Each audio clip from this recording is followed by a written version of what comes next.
Le message d'aujourd'hui a pour titre « Quelques esprits parmi tant d'autres qui président à la vie chrétienne ». Je reprends. Quelques esprits parmi tant d'autres qui président à la vie chrétienne. Quelques esprits parmi tant d'autres qui président à la vie chrétienne. Bien-aimés, par définition, nous dirions que dans l'Assemblée des Saints, il ne peut y avoir qu'un seul esprit. C'est ce que nous appelons l'esprit de Jésus-Christ. Et nous aimons l'appeler le Saint-Esprit. En tout cas, pour un enfant de Dieu, il n'y a que le Saint-Esprit qui puisse le guider, qui puisse l'orienter, qui puisse le conseiller, qui puisse être présent à ses côtés. C'est la logique. Et même, rien ne s'oppose à cela. Mais, malheureusement, comme notre chair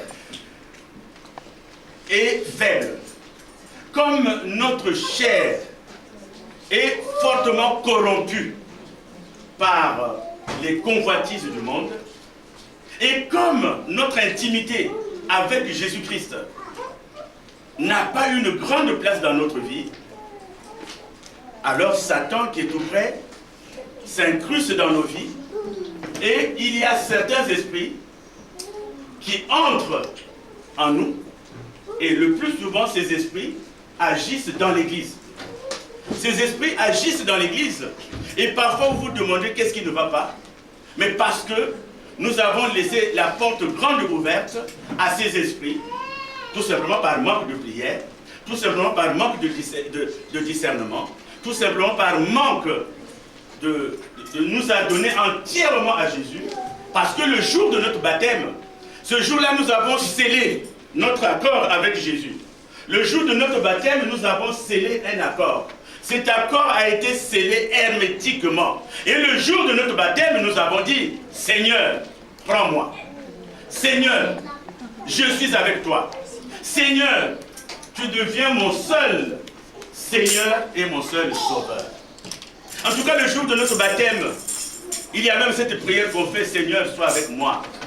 Hier, j'étais dans les ténèbres. Aujourd'hui, Seigneur, tu m'as ouvert les yeux. Mais par la suite, tout simplement par une certaine routine chrétienne, on retombe dans certains comportements, dans certaines habitudes qui ne sont pas de Dieu, mais qui sont du diable.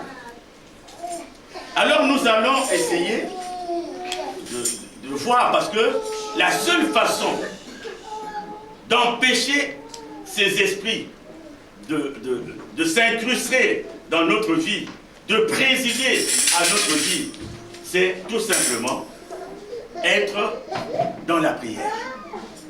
Être dans la prière. Parce que quand on est dans la prière, on n'est pas distrait. Quand on est dans la prière, on ne se carte pas de Dieu. Quand on est dans la prière, on reste ferme. Et l'une des façons encore de garantir la présence de Jésus dans notre vie, c'est tout simplement d'apprendre ou de faire comme Jésus, dans notre façon de parler, dans notre façon de faire, dans notre façon de penser, dans notre façon de réagir, dans notre façon de nous aimer les uns les autres, dans notre façon de réfléchir, dans notre façon de nous supporter les uns les autres, dans notre façon de nous pardonner les uns les autres, dans notre façon d'obéir aux saintes écritures et de les mettre en pratique. Alors Jésus nous a enseigné, il nous a enseigné la bonté, il nous a enseigné la miséricorde, il nous a enseigné l'amour, il nous a enseigné la prière, il nous a enseigné l'espérance, il nous a enseigné la persévérance, il nous a enseigné la foi indéfectible, il nous a enseigné la compassion, il nous a enseigné la justice, il nous a enseigné la crainte de Dieu, il nous a enseigné la sanctification, il nous a enseigné l'écoute, la lecture, la méditation et la mise en pratique de la parole de Dieu. Et il nous enseignait l'obéissance. Il nous enseignait Jésus. Il nous enseignait le pardon sincère et l'abnégation. Que tant de choses que Jésus nous a enseignées. Et si seulement nous nous accrochons aux enseignements de Jésus, je vous dis, aucun esprit méchant, aucun esprit qui n'est pas de Christ ne nous hantera. Alors ce matin, nous allons examiner 5 esprits. On va essayer d'examiner 5. On ne peut pas les examiner tous parce qu'il y en a tellement que ce matin, Dieu nous donnera encore l'occasion peut-être d'y revenir. Ce matin, nous allons essayer d'en examiner 5. 5 esprits. Parmi ces 5, il y a 4 qui sont destructeurs. Il y a 4 qui nuisent. Il y a 4 qui détruisent. Et il y a un esprit qui est positif, qui inspire la foi, qui inspire l'humilité, qui inspire l'obéissance. Alors les 4 premiers esprits, je disais qu'ils sont négatifs, qu'ils sont destructeurs, qu'ils polluent la vie de la communauté chrétienne. Ces esprits-là, il y en a 4 qu'on va voir. Et ces esprits injectent en nous la jalousie, la haine, la ruse, le mensonge, la trahison, le dénigrement, l'hypocrisie, l'égoïsme, l'égocentrisme, l'indifférence, l'orgueil, la désobéissance et la rébellion. Ces esprits que nous allons voir, ce sont les esprits de Jézabel. Nous allons parler de l'esprit de Jézabel. Nous allons parler de l'esprit de Saoul. Nous allons parler de l'esprit d'Ananias, Ananias et Saphira. Et nous allons parler de l'esprit de Diotrephe. Donc je reprends, esprit de Jézabel, esprit de Saoul, esprit d'Ananias et Saphira, esprit de Diotrephe. Ce sont ces esprits-là qui détruisent l'Église, qui nuisent au bon fonctionnement de l'Église. Et nous avons un esprit qui est positif, qui inspire la foi, l'humilité, l'abnégation, l'obéissance. C'est l'esprit de David, l'homme selon le cœur de Dieu. Voilà ce que nous allons voir. Alors sans tarder, nous allons commencer par l'esprit de Jézabel. Jézabel, c'est la femme du roi Achab. Il y a des gens qui disent Akab, mais on peut lire aussi Achab. Jézabel, vous pouvez lire cela dans 1 Roi, chapitre 16, du verset 29 au verset 31. Donc, Jézabel est une femme, mais une femme qui traduit fidèlement la méchanceté, une femme qui traduit vraiment l'horreur, qui traduit un caractère masculin, un caractère qui fait que cette femme-là manipule son mari, elle manipule Achab et elle fait d'Achab ce qu'elle veut. Donc c'est une manipulatrice. Elle manipule, elle est terrible comme femme et elle conduira son mari à faire des choses qu'on ne peut pas imaginer. Imaginez-vous, cette femme, Jézabel, elle est adoratrice de Baal. Baal, c'est le dieu des Phéniciens et le dieu de Cananéens, c'est-à-dire le dieu qui était à Canaan avant que les enfants d'Israël n'y arrivent. Donc, Jézabel, comme elle est adoratrice de Baal, elle va s'opposer avec toute son énergie, elle va s'opposer au culte de l'éternel Dieu. Elle ne voudra pas qu'autour d'elle, les gens puissent louer, les gens puissent adorer l'éternel Dieu. Parce que pour elle, il n'y a qu'un seul Dieu, et ce Dieu, c'est le Dieu de Baal. Elle va user, en tout cas, de tout son esprit de manipulation, et jusqu'à pousser même le roi Achab à ériger une statue qui représente Atarté.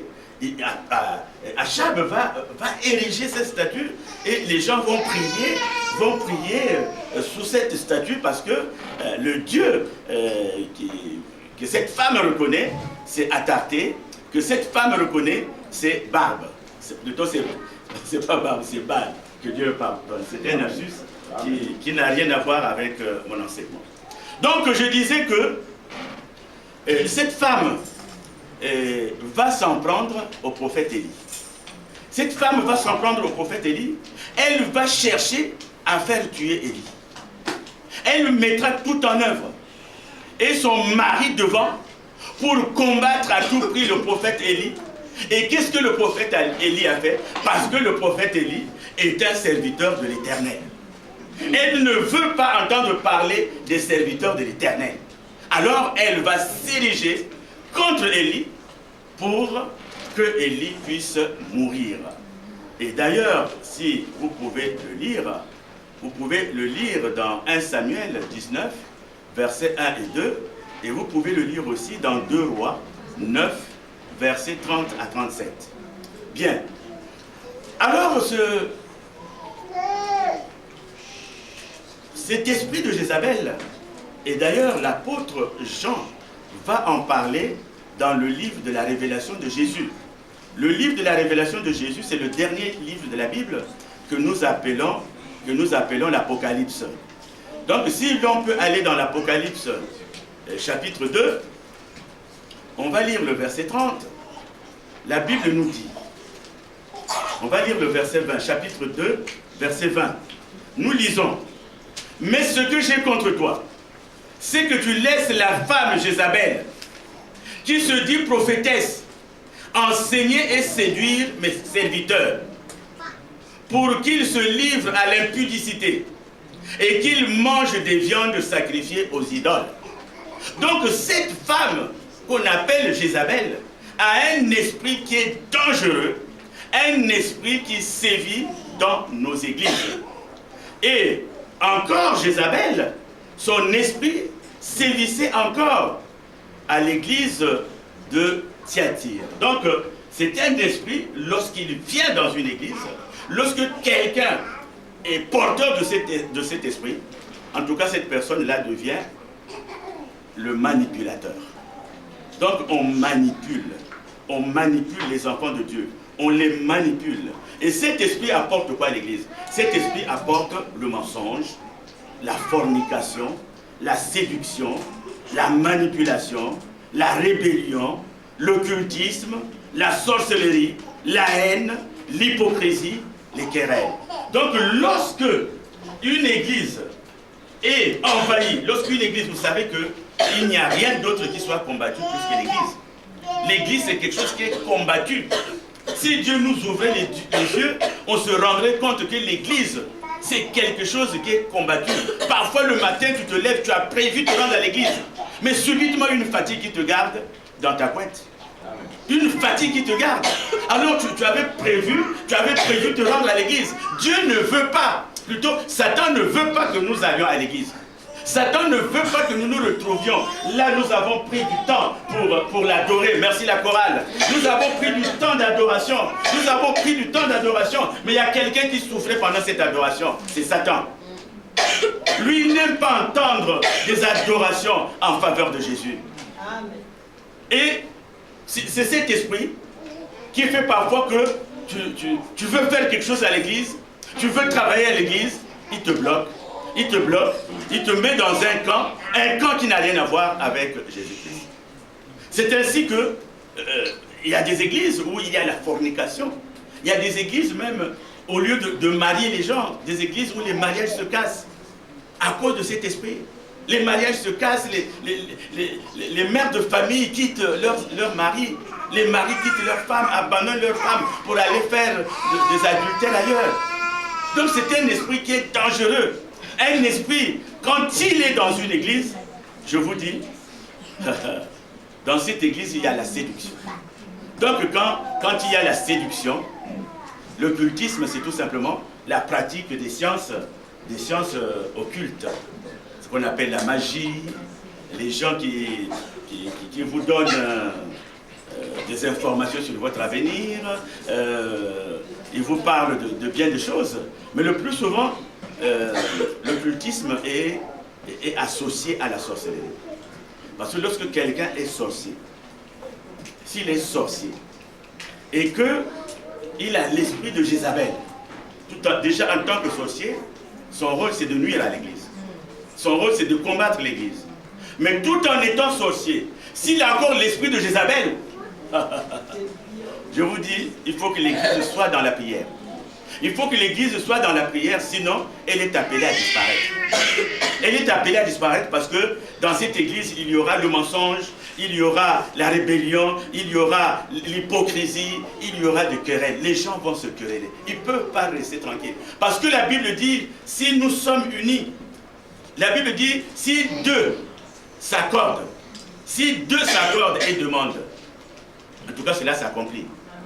Mais lorsque vous êtes deux, et vous n'êtes pas de commun accord et que vous demandez, rien ne s'accomplit. Mais justement, Satan connaît la parole. Satan connaît la parole, donc il ne peut pas laisser qu'il y ait la paix dans une église. Il ne peut pas laisser qu'il n'y ait pas de querelle dans une église. Il ne peut pas laisser qu'il y ait une bonne entente dans l'église. Il faut qu'il crée des situations de haine. Il faut qu'il crée des situations de division. Et là maintenant, Jézabel occupe une place. Jézabel est à son droit. Voilà ce premier esprit. Et pour le combattre, il suffit seulement de rester dans la prière. Il suffit seulement d'avoir de l'amour du prochain. Parce que quand tu as l'amour du prochain, en tout cas tu pardonnes. Vous savez, chacun de nous est un pécheur. Et avant nous, l'apôtre Paul était confronté au même problème. L'apôtre Paul voulait faire du bien, mais il n'arrivait pas à faire le bien.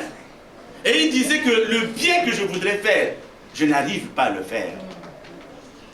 Mais son cœur se penchait vers le mal. Nous aussi, nous sommes héritiers de ces choses-là. Parfois, tu veux faire du bien. Parfois, tu veux aimer tes frères. Mais il y a de tels esprits qui entrent en nous, surtout quand on n'est plus dans la prière, surtout quand on ne prie plus. Alors cet esprit t'entraîne. Il y a deux fois où tu es là, tu pries, tu penses que tu es en train de prier Jésus. Mais au fond, tu ne pries pas Jésus. Au fond, tu es en train de prier Jézabel. Et Jézabel va t'apporter, peut-être si tu ne le vois pas maintenant, mais à la longue, Jézabel va t'apporter beaucoup de problèmes dans ta propre famille. Parce qu'il va s'installer et la jalousie que Jézabel créait à l'église, il va créer cette jalousie dans ta famille. Si bien que quand tu as 1 heure de retard, quand tu as 2 minutes de retard, dès que tu arrives, la femme se fâche, elle veut faire ses valises et partir. C'est l'esprit de Jézabel. Parfois sans aucune cause, rien ne va plus dans ta maison. C'est l'esprit de Jézabel. Alors, comme les autres que nous allons voir, cet esprit, nous devons le combattre. Le deuxième esprit que nous allons voir, c'est l'esprit de Saoul. Vous savez que Saoul est le premier roi d'Israël. Donc, Saoul, qu'est-ce qu'il avait comme problème? Et que fait son esprit? Son esprit s'attaque plus aux ministres de Dieu et à ceux qui sont appelés à travailler dans la maison de Dieu. L'esprit de Saoul attaque surtout les ministres de Dieu et tout frère, toute sœur qui travaillent dans la maison de l'Éternel. Donc c'est un esprit aussi, comme tout ce que nous allons voir, c'est un esprit qui est aussi dangereux.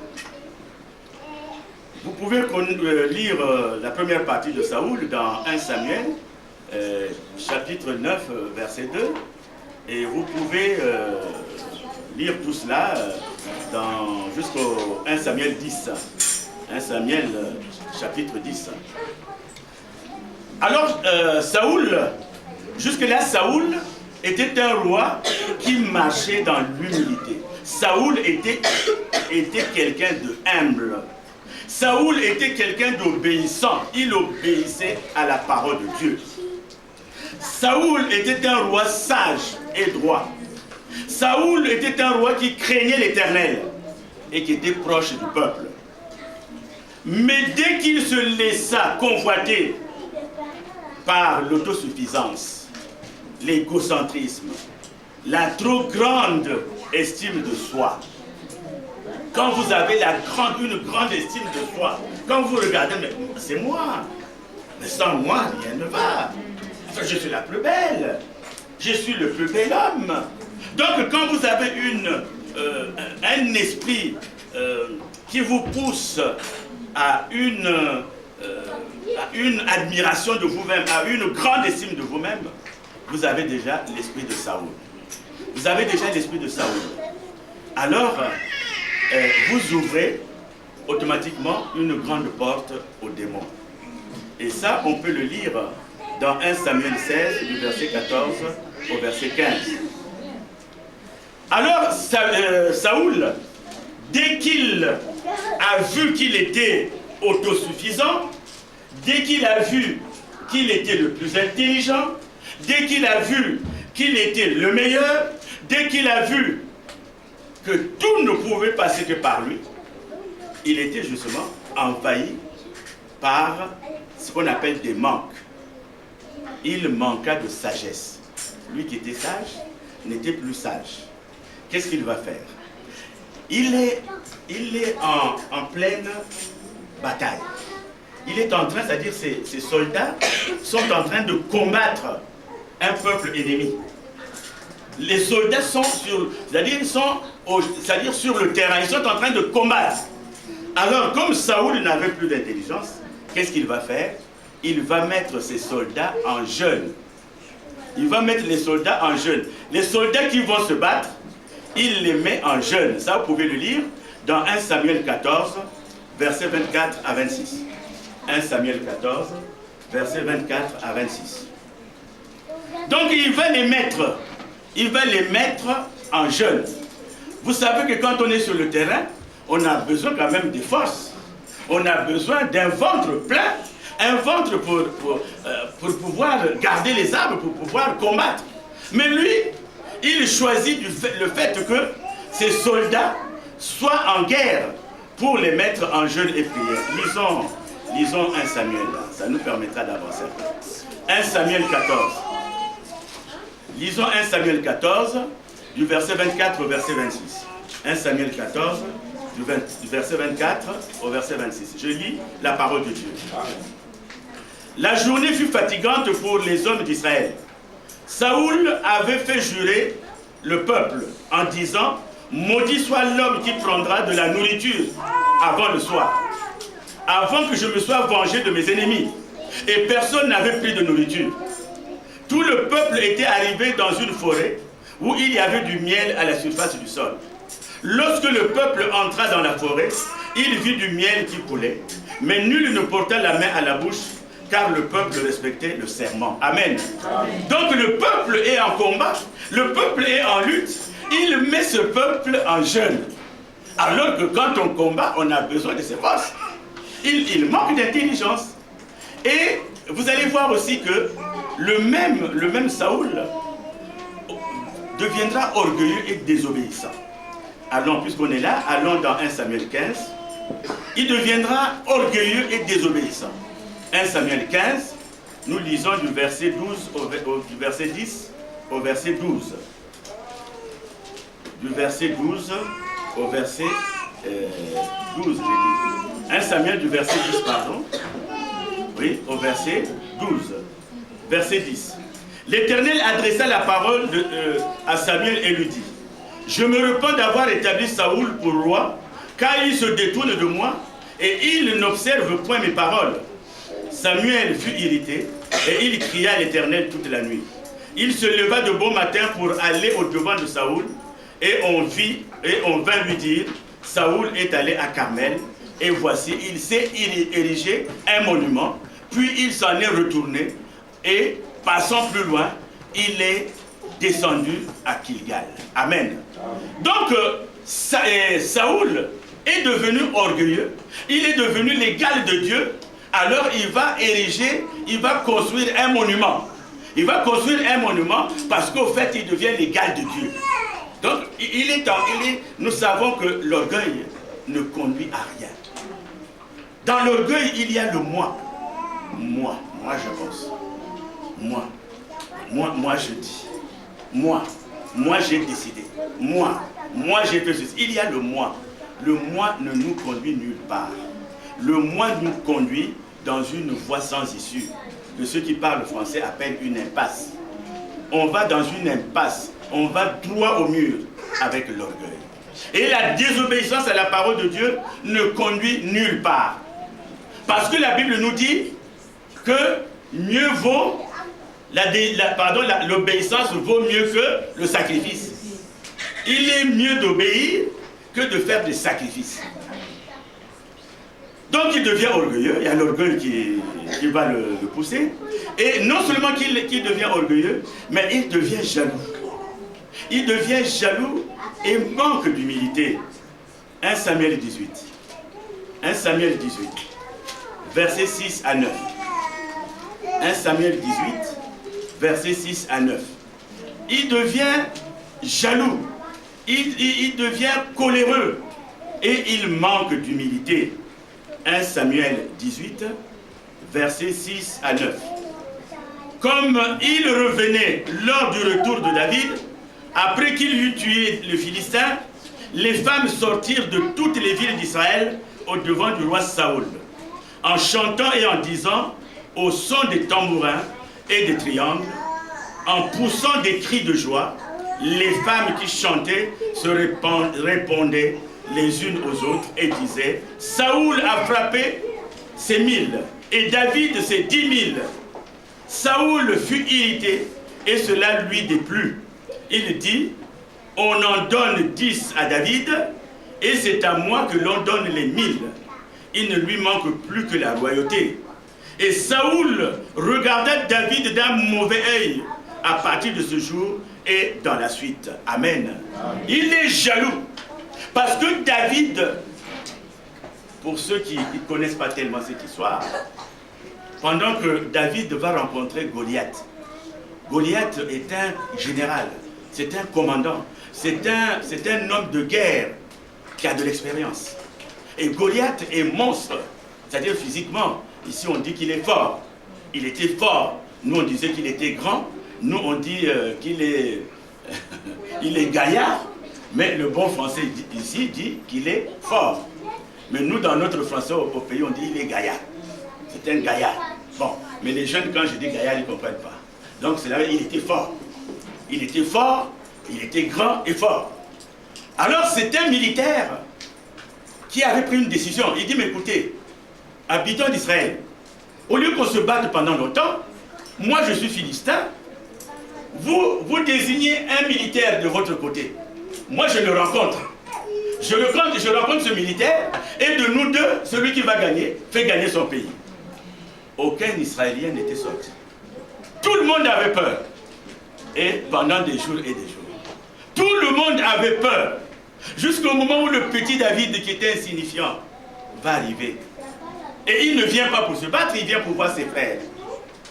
Donc jusqu'au moment où David arrive, il est au courant de cette nouvelle, il dit, mais qu'est-ce qui se passe? Qu'est-ce qui se passe? Mais voilà, il se passe ceci. David dit, moi je vais le combattre. Mais il était un gamin. Les enfants amènent. Donc David va se poser à cet homme. Mais cet homme est un monstre. Cet homme est baraqué. Cet homme a de l'expérience de guerre. Mais David, il est berger. Il s'occupe du troupeau de ses parents. Et David n'a jamais tenu une arme. Et lorsqu'il arrive et qu'il désire combattre, Saoul le regarde et dit quoi? C'est toi? Il dit oui, je suis capable. Alors Saoul va lui donner son armure. Il va lui donner son armure. Mais quand il mettra l'armure, ça ne tiendra pas. Saoul va lui donner son épée. Il ne la voudra pas. Alors, David dira, je combattrai Goliath. Mais je n'aurai pour arme que la parole de Dieu. Je combattrai Goliath au nom de l'Éternel des armées. Je vais le combattre, mais au nom de l'Éternel des armées. Et il aura sur lui ce que nous appelons un lance-pierre. Il aura comme arme ce que nous appelons lance-pierre avec 5 pierres. Avec 5 pierres. Bon, 5 pierres, c'est une autre histoire. Et c'est avec ça qu'il va toucher le grand Goliath qui va tomber. Il va tomber. Alors quand on revient, les femmes chantent, en tout cas, la réussite de David. Mais, je voudrais vous faire une petite révélation. Ce n'est pas une révélation pour les uns. C'est qu'au moment où ils sont en train de combattre, Saoul n'est plus roi. Saoul a été destitué par Dieu. Et Saoul n'est plus roi.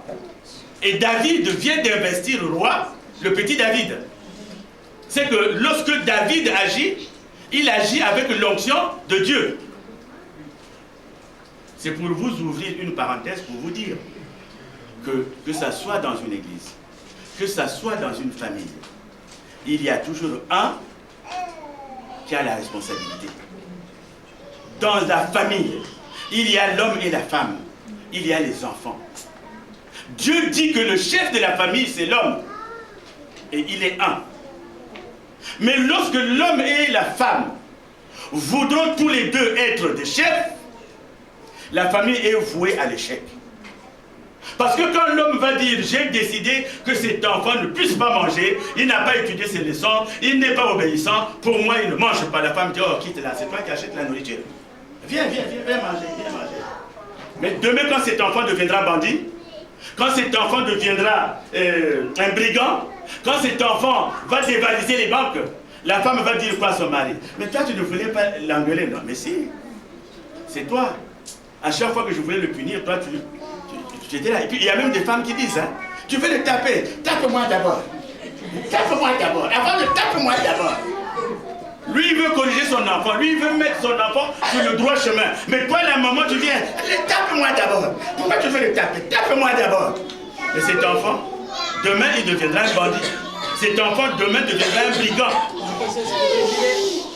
Est-ce que vous pouvez que c'est comme dans une église? Dans une église, il y a une seule autorité première. Dans une église, vous pouvez être 20 pasteurs. Vous pouvez être 200 apôtres. Mais de tous ces hommes de Dieu, il y a un qui est choisi comme étant le berger de l'église. C'est à lui qu'incombe la responsabilité, c'est à lui qu'incombe l'autorité de l'église. Dans une église, on ne peut pas avoir 3 visions, 4 visions, 5 visions. Il n'y a qu'une seule vision. C'est la vision de celui qui conduit l'église. Donc lorsque David arrive, David a été intronisé roi. Saoul n'est plus roi. Donc Saoul n'a plus d'onction. Et lorsque David agit, il a l'onction de l'Éternel. Il a l'aval de l'Éternel. Ce qui est très important. Alors, Saoul sera jaloux. Il sera jaloux. Et d'ailleurs, Saoul va manquer d'humilité. Il sera en colère. Et comment ça va se terminer? Il va chercher à tuer David. Il va chercher à tuer David. Vous voyez comment la jalousie peut conduire jusqu'au crime. La jalousie, un cœur qui est jaloux est un cœur qui peut tuer. Un cœur qui est jaloux, c'est un cœur qui peut assassiner. C'est pour cela, bien aimé, l'enfant de Dieu devait avoir l'esprit de Jésus. Mais lorsque l'esprit de Saoul entre dans une église, en tout cas, il y a la haine. Il y a la haine. Il y a le manque de pardon. Parce que parfois, tu penses que tu te conduis toi-même. Tu penses que j'ai décidé. Non, tu n'as pas décidé. C'est l'esprit de Saoul qui est en toi. C'est l'esprit de Saoul qui t'a choisi. Et l'esprit de Saoul attaque souvent ceux qui servent dans l'église. C'est-à-dire ceux qui sont pasteurs, ceux qui travaillent à l'église, ceux qui font les modérations, ceux qui font le ménage, c'est-à-dire tous ceux qui travaillent dans l'église. En tout cas, cet esprit-là nous attaque. L'esprit de Saoul. Donc c'est un esprit, et Saoul ne va pas s'arrêter là. Il ne pardonnera pas à David. Il va chercher la mort de David. Il va le pourchasser pendant des années. Alors que c'est David qui a libéré le peuple d'Israël des Philistins. C'est David qui a libéré le peuple de Goliath. Mais Saoul, rien que pour des problèmes de reconnaissance, vous savez, dans une église, il y a ce qu'on appelle des dons. Tu peux être pasteur d'une église, mais tu n'as pas le don de guérison. Quand tu vois que tu n'as pas le don de guérison et que dans l'église, il y a quelqu'un qui a le don de guérison, à chaque fois qu'il s'agit de maladie, appelle ce frère-là pour prier pour la personne qui est malade. C'est ce qui nous manque aujourd'hui dans nos églises. Aujourd'hui, on voit des pasteurs qui sont devenus des médecins généralistes. Il faut chasser les démons. Oui, moi je sais chasser. Et il faut briser. Oui, moi je sais le faire. Et quand de maladie, oui, moi je sais le faire. Non, tu as des limites. Quand tu as des limites et que tu remarques que dans l'église, il y a quelqu'un qui a ce don, alors permets à ce frère de... C'est pour ça d'ailleurs que les 5 ministères doivent exister dans l'église. C'est important qu'on ait 5 ministères. Tu es berger de l'église, mais tu ne sais pas enseigner. Tu ne sais pas prêcher. Et comme tu ne sais pas prêcher, tu es berger de l'église, permet à celui qui a le ministère d'enseignant, celui qui est docteur, permet à celui-là de donner les enseignements à l'église. Parce qu'à chaque fois que tu te mets debout, tu enseignes, tu dis n'importe quoi. Alors permet à celui qui a le ministère de docteur, le ministère d'enseignant, de pouvoir enseigner. Le problème dans nos églises aujourd'hui, tout le monde est devenu enseignant. Tout le monde est devenu enseignant. Or que dans une église, tout le monde n'est pas pasteur. Dans une église, tout le monde n'est pas évangéliste. Dans une église, tout le monde n'est pas prophète. Parce que quand nous allons dans Éphésiens, Éphésiens dit, il a donné les uns comme apôtres. C'est-à-dire ces 5 ministères contribuent à l'édification du corps de Christ. Il doit y avoir une collaboration. Il ne faudrait pas qu'il y ait la jalousie entre membres d'une église. Nous devons susciter les dons. Alors, vous savez, la séduction, le manque d'humilité, c'est des choses qui nous conduisent dans des endroits et encore, le mensonge, vous savez, Saoul, pour avoir David, il lui dira, je te donnerai ma fille en mariage. Je te donnerai ma fille en mariage. Donc, tu auras une nouvelle vie, et tout. Mais il retarde toujours le moment de donner sa fille. Et il ne l'a jamais donnée en mariage. Donc ça, c'est ce qu'on appelle de la séduction, ce qu'on appelle de la manipulation. Et ça, c'est avec l'esprit de Saoul. Quand cet esprit est dans une église, l'église est en danger. L'église est en danger. Parce que les enfants de Dieu, au lieu d'être la main dans la main, ils seront en compétition les uns contre les autres. Ils vont se livrer une guerre fratricide entre frères, entre sœurs. Et l'église ne sera pas. Et celui qui est content, c'est l'esprit de Saoul. Nous allons maintenant voir rapidement l'esprit d'Ananias et sa femme Saphira. Ça, vous pouvez le lire dans Actes des Apôtres, chapitre 4, et Actes des Apôtres, chapitre 5. Ce que je vais dire donc se trouve dans ces passages-là. Mais la vérité, c'est quoi? Ça, c'est un esprit qui sévit aussi nos églises aujourd'hui. C'était dans les premiers moments de la mise en place de l'église de Jésus-Christ. Nous savons tous que Christ avait donné une mission aux apôtres. Matthieu 28, verset 19. Il leur avait dit quoi? Allez, faites de toutes les nations des disciples. Donc cette mission qui nous revêt, c'est la mission que toi et moi, que nous avons aussi, nous devons faire de toutes les nations des disciples de Jésus. Nous devons apporter la bonne nouvelle. Alors ils étaient au début. Ils étaient au début, quand vous allez lire Actes des Apôtres 4, Actes des Apôtres 5, vous verrez que tous les chrétiens, tous ceux qui croyaient, mettaient tout ensemble. Ils avaient tout ensemble, tout ils le mettaient ensemble.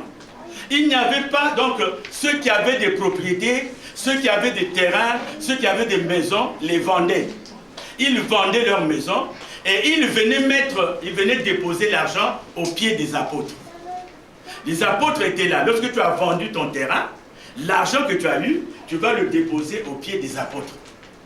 Lorsque tu as vendu ta maison, ce que tu as reçu, tu le déposes aux pieds des apôtres. Et maintenant, les apôtres faisaient la répartition. La répartition selon les besoins. Église, amen. Amen. Église, amen. Amen. L'église, amen. Amen. Est-ce qu'on peut acclamer pour Jésus? Alléluia. Moi, je dis toujours, si quelqu'un... Donc, je disais qu'ils mettaient tout ensemble. Ils mettaient tout ensemble. je disais, Actes des Apôtres 4, bon, on ne va pas tout lire, bon, ceux qui savent, vous notez la référence. Donc, ils mettaient tout ensemble. Et maintenant, on répartissait. Ceux qui en avaient le plus besoin, on leur donnait. Ceux qui n'en avaient pas besoin, ainsi de suite. Et donc, le chapitre 4, c'est à partir du verset 32. Alors, il y a un homme qui s'appelle Ananias. Ananias, qu'est-ce qu'il avait fait? Ananias a vendu le terrain qu'il avait. Il a vendu le terrain qu'il avait et au lieu d'aller déposer tout ce qu'il avait gagné comme les autres, Ananias est allé déposer un peu et il a gardé le reste. Alors ceux qui vendaient, si le terrain coûtait 1 million, ils prenaient 1 million et allaient déposer aux pieds des apôtres. Mais Ananias a supposé qu'il ait vendu son terrain à 3 millions. Au lieu d'aller déposer 3 millions, il a peut-être, la Bible ne le dit pas, je le dis tout simplement pour comprendre, pour faire comprendre. Il a peut-être déposé 2 millions. Il a peut-être déposé 2 millions 500. Le reste, qu'est-ce qu'il a fait? Il l'a gardé. Alors que ce n'était pas une obligation. Ce n'était pas une obligation. On n'obligeait personne à vendre ses biens et à aller donner l'argent. On n'obligeait personne. Chacun le faisait avec joie. Chacun le faisait parce qu'il croyait en Dieu. Mais lui, Ananias, au lieu de déposer le tout, il a gardé une bonne somme. Alors qu'il avait le droit de garder, mais il suffisait de dire, quand il déposait aux pieds des apôtres, je vous dépose ceci, j'ai gardé un peu pour moi. Il avait le droit. J'ai déposé, mon terrain a coûté 3 millions. Voilà, je vous dépose 2 millions. Comme j'ai des petits problèmes à régler, je garde 1 million. Il avait cette liberté. Mais lui, il a fait quoi? Il a menti au Saint-Esprit. Et lorsque Pierre lui demande, mais pourquoi tentes-tu le Saint-Esprit? Est-ce que ce que tu as déposé, c'est vraiment le prix? Bien aimé, la Bible nous dit que le Saint-Esprit, il fait quoi? Il éprouve notre cœur. Et le Saint-Esprit sonde nos reins. Dieu, de là où il est, il connaît ce que tu es en train de penser. De là où il est, Dieu sait, il voit vraiment ton cœur. Donc le Saint-Esprit avait vu le cœur d'Ananias. Ananias a déposé, et comme il n'a pas dit la vérité, Ananias a triché, Ananias a volé, Ananias a menti. Le Saint-Esprit n'aime ni le mensonge, ni le vol. Il n'aime pas ça. Et lorsque Pierre le reprend, lorsque Pierre lui dit, mais pourquoi as-tu menti au Saint-Esprit? Ananias est tombé, il était mort sur place. Bien aimé, quand la Bible dit que la crainte de l'Éternel, quand on parle de la crainte de l'Éternel, la Bible parle de la sagesse. Il n'y a pas une sagesse qui est en dehors de la crainte de l'Éternel. Donc cet esprit aujourd'hui, comment agit-il dans notre église? Mais dans nos églises, pardon. Et lorsque la femme Saphira va venir, elle ne sait pas ce qui s'est passé à son mari, elle ne sait pas. Lorsqu'elle arrive, on lui demande, mais cette affaire de vente là, combien vous avez eu? Elle lui donne le même montant que son mari. Donc les deux sont complices. Elle aussi a été tuée sur place. Ah oui? Elle est morte aussi sur place. Aujourd'hui, cet esprit, comment il vit dans nos églises? Aujourd'hui, cet esprit sévit dans nos églises. Je parle des églises évangéliques. Aujourd'hui, bien aimé, quand tu vois ton enfant qui a faim, et toi, dans ta maison, tu as tout ce qu'il faut, tu ne donnes pas à manger à ton enfant, est-ce que tu vas dire que tu l'aimes? Quand vous entendez parler de la maltraitance, il y a des gens qui ont des enfants, mais ces enfants deviennent des souffres-douleurs. Ils tapent ces enfants. Dernièrement, il y a la petite, je ne sais pas, Fiona, dont on n'a pas retrouvé le corps. Mais cet enfant était maltraité par sa propre mère. Cet enfant était maltraité par l'ami de sa mère.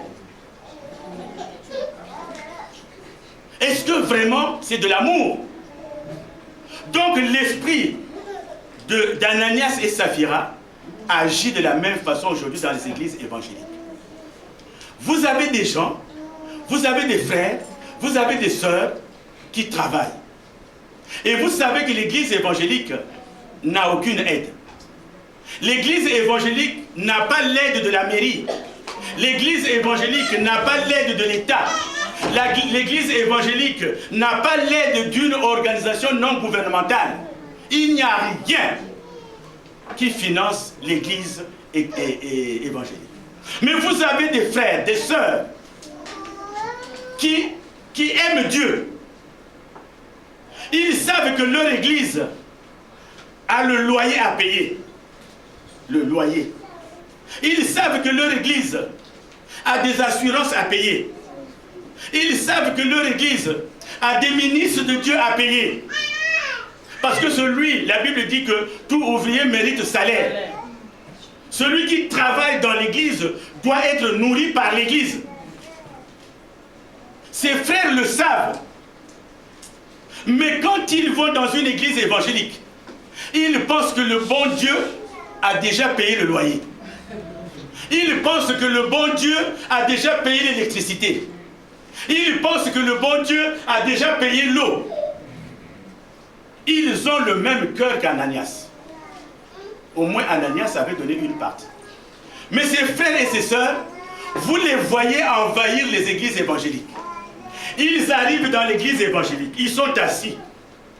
Ils ne savent même pas contribuer à la chaise, à l'achat de la chaise. Vous vous souvenez de l'opération chaise rouge? Je ne sais pas si vous vous souvenez. L'opération chaise rouge. Il y a beaucoup. Je ne sais pas si vous vous souvenez. L'opération chaise rouge. Il y a beaucoup qui sont assis là, qui n'ont jamais payé une seule chaise.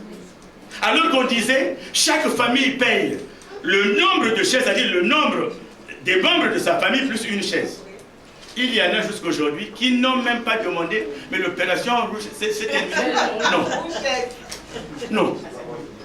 Ils n'ont jamais payé. Il ne leur manque pas d'argent.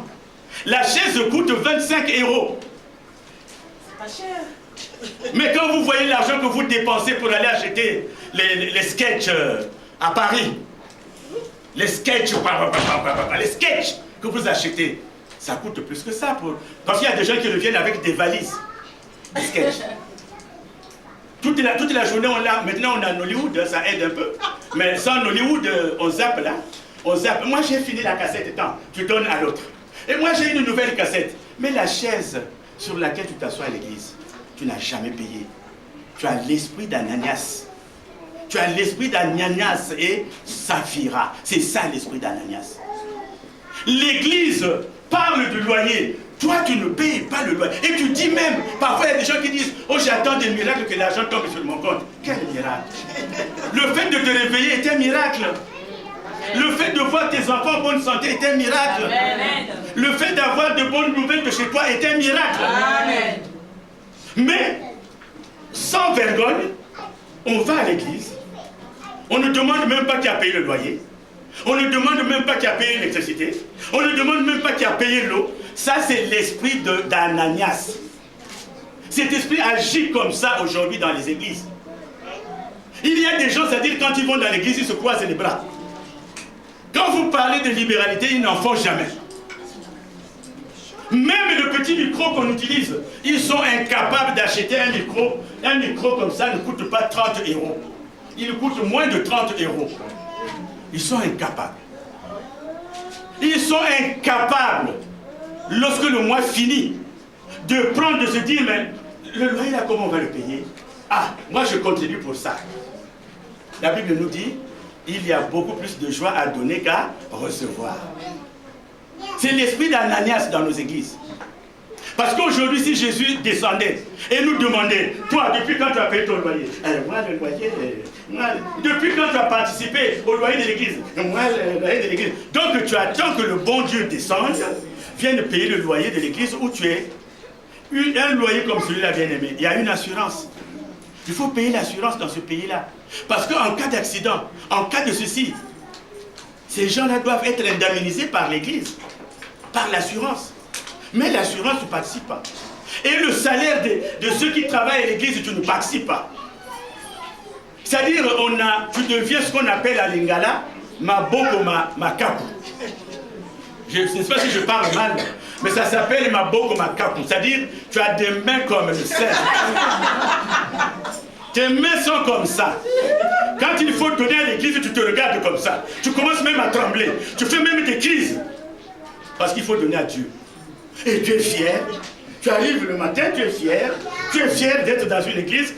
Tu ne donnes aucun euro dans cette église. Tu es fier d'être à l'église. Tu vas prendre de l'eau. Tu n'utilises pas. Vous voyez, c'est-à-dire, ça, c'est l'esprit d'Ananias. Et nos églises évangéliques, je ne parle pas de la nôtre. Pardon, pas seulement de la nôtre. Nos églises évangéliques, aujourd'hui, souffrent de cela. L'esprit d'Ananias est entré dans l'église. L'église, amen. Amen. Depuis que tu travailles, tu ne sais pas ce qu'on appelle la dîme. Et si un jour tu donnes ta dîme, oh là là, tout le monde sait que tu as donné ta dîme. La dîme, tu ne connais pas. Mais quand tu te lèves, ah, je connais Jésus. Ah, Jésus, je t'aime. Mais Jésus, pour que tu l'aimes, il y a des hommes qui travaillent là. Comment ils vont manger? La Bible dit, à tout ouvrier mérite salaire. Celui qui prépare la parole de Dieu qui vient te la donner. Comment doit-il payer le carburant? Comment doit-il arriver à l'église? Est-ce que s'il s'habille en lambeau, qu'est-ce que tu diras toi? Et le plus souvent on dit, ah, attendez, tout le monde donne sa dîme maintenant. Tout le monde donne, donc moi je ne donne pas. Parce que si je donne, il va s'enrichir. Je ne sais pas combien de pasteurs voyez-vous en France qui ont des entreprises, qui ont des usines. Il n'y en a pas. Il n'y en a pas. Il n'y en a pas. Donc tu ne sais pas quoi sert la dîme. Et quand il s'agit de la dîme, j'ai des problèmes. Ah, vous savez, j'ai des problèmes. Ah oui, le mois prochain, j'ai des problèmes. Hier, tu pleurais, Seigneur, donne-moi du travail. Moi, je ne travaille pas, Seigneur, donne-moi du travail. Maintenant que Dieu t'a donné du travail, tu ne peux plus lui donner quoi que ce soit. Et tu te dis chrétien. C'est Ananias. Tu caches tout. Frère, pasteur. Tu caches tout. Tu caches tout. Ça, c'est l'esprit d'Ananias. C'est pour cela d'ailleurs qu'aujourd'hui dans nos églises, vous voyez que les églises évangéliques, d'ailleurs, il y a peu d'églises évangéliques qui sont propriétaires. Les églises évangéliques ne sont pas propriétaires. Les maisons où vous voyez les cultes, ce sont des maisons que ces églises louent. Aucune église, à ma connaissance, n'est propriétaire. Donc sachons que là où je prie, et Dieu m'a fait grâce, oh, je ne donne pas à cause de la prophétesse qui a dit ceci. Oh, je ne donne pas à cause du pasteur qui m'a mal regardé. Oh, je ne donne pas à cause de... Mais tu ne donnes pas à cause du pasteur. Le pasteur n'a rien à voir dans ça. Tu as la parole de Dieu, tu mets en pratique la parole de Dieu. Amen. C'est tout. C'est comme aujourd'hui quand tu aides un enfant, tu lui donnes un habit et tu veux savoir ce que devient son habit. Mais c'est à lui de le porter. Il le met quand il veut le mettre. Quand tu donnes la dîme, pourquoi vas-tu suivre ce que devient la dîme? Ce n'est pas ton problème. Aujourd'hui, quand tu contribues pour le loyer de l'église, si les gens détournent l'argent, ce n'est pas ton problème. Mais nous savons que tous ceux qui volent dans l'église, tous ceux qui mettent la main dans l'argent de l'église, ils ont toujours mal terminé. S'il y a un endroit bien aimé où il ne faut pas voler, c'est l'église. S'il y a un endroit où il ne faut pas, mets ta main là pour déposer, mais ne mets pas ta main pour retirer. Si tu mets pour déposer, tu es béni. Amen. Mais si tu mets ta main là pour retirer, je vous dis la punition de Dieu, la colère de Dieu. La Bible dit qu'il est lent à la colère. Ça peut durer 1 an, ça peut durer 2 ans, ça peut durer 20 ans, tu as même oublié. Et lorsqu'il te punit, tu te dis c'est mon oncle qui me punit. Non, c'est pas ton oncle. Ton oncle n'a rien à voir. Parce que tu n'as pas été fidèle. Parce que tu n'as pas été fidèle. Et quand Dieu sévit, je vous dis qu'il sévit. Donc ça c'est l'esprit d'Ananias dans nos églises. Et cet esprit-là a envahi surtout les églises évangéliques. Les églises évangéliques souffrent maintenant là pour payer les loyers, pour payer ceci. Et en passant, je bénis tous les frères et sœurs, en tout cas qui se dévouent, qui dépensent le centième qu'ils ont pour pouvoir payer le loyer. Amen. Vous savez que maintenant on ne fait plus de cris, venez donner l'argent. Merci en tout cas à ces frères. Mais toi, non. Quand tu vas prier, c'est comme si tu allais toujours, tu vas dans un bar, quand tu vas dans un bar, quand tu vas dans un café, dès que tu arrives dans le café, alors, donne-moi un double là. Tu avales. Alors, encore un double, on te donne le double. Et à la fin, tu dis, bon, mes fesses, c'est terminé. Mais tu ne le feras pas 2 fois parce que tu le prends. Mais à l'église, on peut le faire. On parle d'offrande, c'est pas mon problème, ça. Il y a des pions pour le faire. On parle de dîme, mais moi, la dîme, je ne peux pas donner. Attendez, je ne peux pas donner la dîme. Bien-aimé, l'esprit d'Ananias, pour le vaincre, il n'y a que l'obéissance à la parole de Dieu. Il n'y a que cette obéissance. Alors, l'avant-dernier esprit, c'est l'esprit de Diotrephe. Diotrephe, vous pouvez le lire, vous pouvez lire son histoire, une part de son histoire, dans 3 Jean, on en parle un peu, je crois, 3 Jean, verset 8, 10. Bien. Alors, Diotrephe, c'est quoi? Diotrephe, c'est quelqu'un qui est membre d'une église. Il est membre d'une église, et dans cette église, Diotrephe a une certaine responsabilité. Diotrephe va à l'église. Mais Diotrephe, l'esprit de Diotrephe, c'est cet esprit qui ferme la porte aux autres. C'est-à-dire, cette porte, je l'ouvre, j'entre. Et quand je suis entré, je ferme ma clé. Personne ne peut plus entrer. C'est un esprit qui est contre la croissance numérique de l'Église. C'est un esprit qui est contre la croissance spirituelle de l'Église. Parce que ceux qui sont là depuis 1 jour, depuis 2 jours, depuis 3 jours, ils ne veulent pas que d'autres personnes viennent.